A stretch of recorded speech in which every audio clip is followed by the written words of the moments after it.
Let's talk about the Islamic school, the shooting incident and the kids and all of that. 4 police officers have been interdicted. Of course, earlier there was another list of police officers. And then what? You see, I like the question. in some other jurisdiction, you'd have had the IGP resigning and even possibly the Minister for Is it not too far-fetched? How is it far-fetched? The wanton use of force and professional force by our police service under the watch of the current IGP is a cause for worry. Big cause for worry. You know, we have seen all kinds of police brutalities under other IGPs. But where we've gotten to now is like that is the standard practice. Use brutal, lethal force.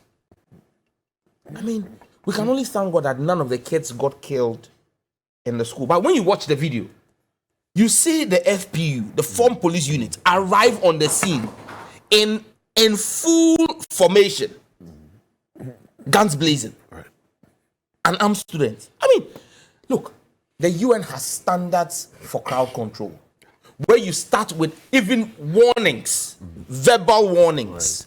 Go back. You get it. Then you move to other non-lethal forms of crowd control. And you sit back and you ask yourself, where are we as a country? Children who were demonstrating because the state had failed to take action on something that they had been talking about. Vehicles knocking them down in front of their school. Yes, by all means. We don't want the children to become lawless and take the law into their own hands. But it has happened. How do you control the crowd with the school authorities? You don't go into a school and start shooting guns. Unarmed children? I mean, where are we going? But this is as a result of the poor training that our police service is getting today. Oh, not really. How? It is. How do you conclude that way? Johnny, you see? You're supposing all of them were recruited 6 years ago? If you have properly trained police officers, properly trained, not those, and look, I can tell you this on authority, there are people in our police training college who can't write their names. You are joking. I'm telling you. Seriously? There are 7 police officers today who go to the bank and they ask people to write and fill out the bank withdrawal slips for them because they can't spell their names. No, they can't write. But that's extreme. Look. But we have the escort police. Chief, they've been phased out now. We don't have them again. If you we used to have them. Johnny, yes. Take this as an assignment. Get people who are familiar with the issues at our police training college and let them tell you things. You'll be shocked. You will be shocked the things that are going on. Look, but the basic requirements in this country, police, prisons, fire service, I said there are people who can't spell their names. There are people who don't have a signature. They can't sign. There are people who can construct an English sentence. Don't you even see some of the police officers at the checkpoint? And I'm not saying all police officers. Right. Let's be very careful. I am not saying the generality of police officers. I'm saying there are some. There are some who meet you at the police barrier and they speak in Twi with you because that's the only language they can speak in. If they start speaking English right now, you will run away. In fact, we have people in parliament who have difficulty stringing English words together. Like mention they have your name. challenges. Mention your name. Well, I know that. I am careful. I know that 137 on the NDC side are all very, very, very solid with the English. We've had people in parliament. MPP MPs. We've had people in parliament who, you know, you get it. But you see, appreciating the CD and CD appreciating the dollar and all that. That's a different ball game because the 1992 Constitution, the requirements of becoming a parliamentarian. It says you have to be of a certain age, be a registered voter, must be of sound mind. No educational. It doesn't talk about anything. But then when you pick up the form to join the police service, the one that they buy 100 CDs and they are made to run around, you have to fill your last educational qualification. And if you say you had WASI or SSC or JSS or JHS, the lingua franca is English. So if what he's saying is anything to go by, then we should be worried. Definitely. That the entry language is English. That's why I was bringing and the man has a escort uniform angle. and the guns and can't speak English. It's a problem. You know, let's just be very clear. And you see, if I have the opportunity to come back, I would read for you provisions from the International Regulation for the Use of Force, okay, and how it must be graduated.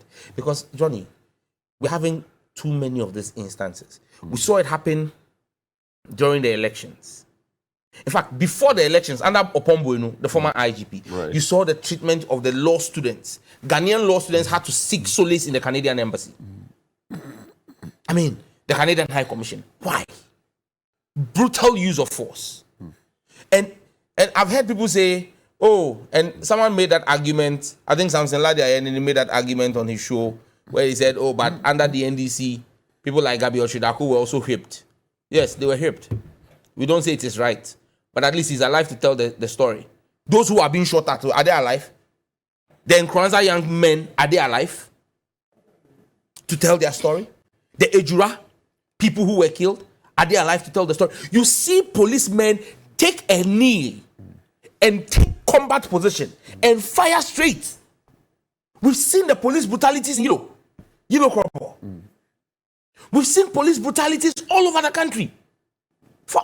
But the police, to be fair, the police there was a reason why the police's name was changed from the Ghana Police Force to the Police Service. Right. We don't see service. We don't see integrity. What is going on? So the police in this instance has interdicted its own people, including those who were in the control room and who were making disparaging comments about our Muslim brothers and sisters, that they are dirty, wherever they are, there is rowdiness and all of that. So the police is taking steps to sanitize its own corner. We should give them some credit. You sanitize it from the training that they get. Go and ask how long people are spending today in training college. 6 months, 8 months. That's not what it used to be. Okay? And that's not the kind of training they used to get. When the also West Wagon incident happened, and we went to the Presidential Commission and they brought the so-called national security officers. When they asked them their training, you heard that what? They sent them for 3 weeks or 3 months, went to teach them how to read the map and how to use Gota. Special ops. Your special ops officers are trained for 3 months. You must be ashamed. You should be worried, though. You should be ashamed. You a barracks boy like me. You see, special ops officers have even longer training that's right. than regular officers. Yeah. And you should ask yourself, these police officers we use in our FPU, when was the last time any of them underwent a psych evaluation? Refresher courses. Apart from refresher courses, psychological evaluation. Yeah. You get it? Because look, you put a weapon in the arms of a man that is lethal. I mean, what is his mental state? Are you checking the mental state? Because look, almost all of us working out today, we are mad. The economy is making us all mad. Johnny. Okay. So you've put a gun in the hands of the person.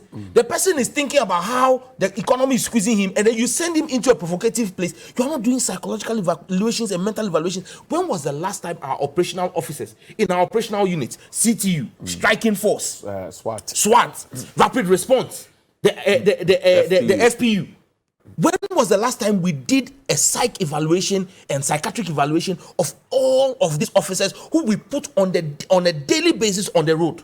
No. Okay, and that's the question I asked the other time, that you find police officers killing themselves. Yes. Shooting themselves, and then we will. I don't know. I don't know what to say.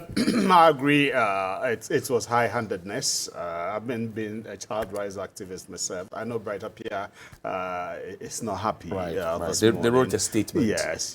It wasn't proper when I saw it. Look, I have my younger brother's son is in one of those high schools, and he's asthmatic. Okay, so I imagined him in that situation with tear gas. Okay, through no fault of his uncle, and because he's asthmatic, it's going to worry him, and maybe the consequences may not be good for all of us. So they are children. I thought, yes, they were pelting stones, but that didn't warrant shooting live bullets. Okay, even as warning shots and co. In fact, they denied it the first time until we showed them and then the tear gas itself too, I thought wasn't proper. I'm happy the IGP is taking steps to punish those officers involved and gone beyond to suspend or interdict those who were also having unsavory commentaries in their signal rooms and others. So it's one thing about this IGP, when the issues, is making the frantic effort to make the police more professional. But when issues come up, he doesn't sleep on them. Okay, he takes action on them, and that is good. People say he's a media celebrity IGP. Oh, well, it's good. We need to engage and involve the media, the people, to know what is going on. But having done that, he goes ahead to also be accessible. When we're growing up, when the IGP is coming, 1 week, 2 weeks preparations. Right. But these days, he'll be there. You get it. He'll be there. So I think it's good. And honorables issues are very important. We need to look at them. People in the police service who cannot string words together, cannot write their names and sign. It's worrying. We know it may be protocols and other things into the But why must it be service. so? Why must we have protocol police, political police, and proper police? There's protocol everywhere. And not just them. Prisons, but the protocol must be used such that I know I've heard that part of the conditions for protocols to be used is you must qualify. The basic qualification, you must meet it. But then there are instances where what he's saying is very alarming. Sources within these services have told you, and they have told some of us that, look, you are there, they bring a tall list of people, and even if you identify and say, oh, these people are not qualified, maybe we can use it, say, please, order from above. But I've seen, I went to a studio, they brought a list and they were fake. You get it. Purported to have come from the immigration list. Yes, purported to have come from the chief of staff, and they were fake. But people are passing out. No, I'm not saying there are no protocols. I'm not saying there are no protocols. But then we need to make sure they meet the basic standards, okay, so they can fit to do. And he's said another one, psyching up, okay. Well, he's holding a gun. Okay, a magazine loaded with 50 rounds. What are we talking about? Okay, and if you do it, he gets angry a little. We just pull the trigger. Okay, so the Islamic school, I understand, is one of the largest schools in the sub-region. Let's do, and I'm happy the minister, the minister, the chairman of the Interior and Defense Committee, he's called for punitive measures against people. He's calling for people to be sacked. Yes, who sat on the petition letters that were written requesting for them to come do those things. It's not right. It's not interesting that he's the one calling for people to be sacked. He's the one. No. He's a radical man, but he's a very principled man. I know him from close range. He should practice the principles. I know him from close range. He should practice them. I think I'll begin to appeal to him and Honorable Sam John to fight for that more as well to get the needed resources. I just wanted to read international legislation, the basic principles on the use of force and firearms by law enforcement officials adopted on the 7th of September 1990.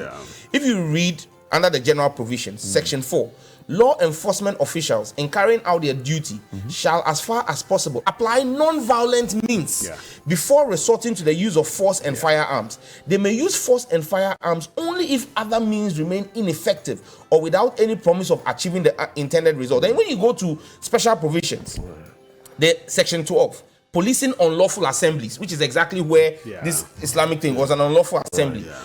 It says, in 13, in the dispersal of assemblies that are unlawful but non-violent, law enforcement officials shall avoid the use of force, or where that is not practicable, shall restrict such force to the minimum extent necessary. 14, in the dispersal of violent assemblies, law enforcement officials may use firearms only when less dangerous means are not practicable and only to the minimum extent necessary. Okay.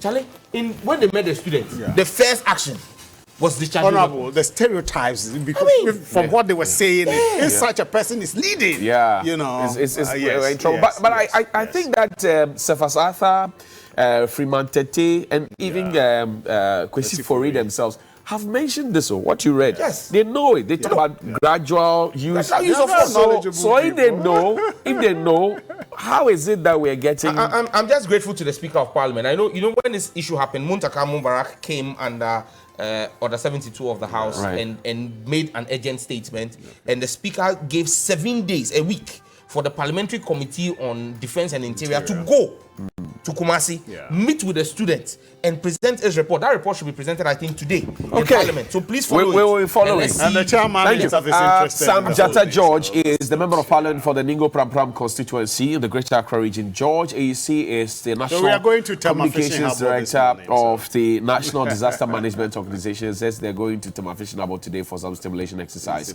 And if you're looking for the safe havens that NADMO has identified, they will be on TV3 Ghana